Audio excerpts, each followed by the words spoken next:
اطلع بقى، اطلع بقى. كده انا عايز ابقى شبح. عايز تبقى ضمن الشبح؟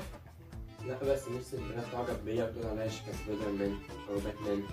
لما تدور على عنكبوت يقرص، ما انا دورت وما لقيتش.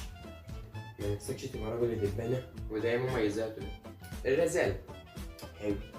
طب انا معجب ببنت وهي شايفاني انا عايز ابقى شبح قدام، وانت عارف ان انا شايفها كام.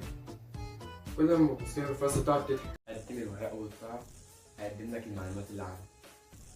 انا بقدم الكشكول ده ليه؟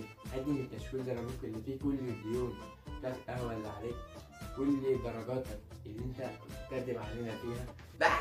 بص اقول لك انا مبدئيا عشان تبقى شبح لازم تشبح في الكلام. تيجي تقول لك عايز استيك، والله خلصت لما مسحتك من حياتي تعمل لها كده. تيجي تقول لك عايز قلم، اقول لها اشرب القلم، هتقول لها كتبت دي ذكرياتنا وحرقتها والقلم خلص. مين اللي لازم تحبني مش عايزة ذكريات؟ يا ما هو لازم كده، لازم تبقى تقيل، لازم تبين انك شبح وانك مش فارق معاك حاجه خالص. عندكوا دي مدرسة صح اللي هو الازرق اللي انا مش فاهمها لابسه ده صح؟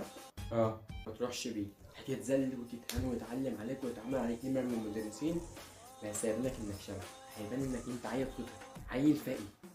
باكل البسكوت اللي انت بتستلمه، خد وروح الدولة ولا مش شايف بسكوتة غيري. اول ما تخش من الفصل انضف تختة روح حطها مكان تختتي، واروح اسند عليها كده واقول لك كده. ما اكيد التخت النظيفة دي في حد جوه جايبها البنت وهيضربني. يضربك وقوم ناطط على التختة النظيفة وبالزمزمية بتاعتك وتقول البنت دي تخصني ولا يقرب لك. ده الجزء التالت من فيلم أولاد الرزق. ماجد أنا عايز أبقى شبه محمد رمضان. أنهي يا ابني محمد رمضان؟ أسطورة الألماني الصيني زلزال. أنت كنت رايح تجيب العصاية أصلا. يتدخل الأب في الوقت المناسب لينقذ ابنه الصغير ويتم تربيته السليمة ويتصدي الابن الأكبر العاق.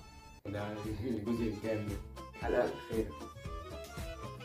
بيعملوا حلقات تانية يعني مش لازم تكون الأخيرة، مش لازم البطل يتأذي. هيتأذي؟ هيتأذي.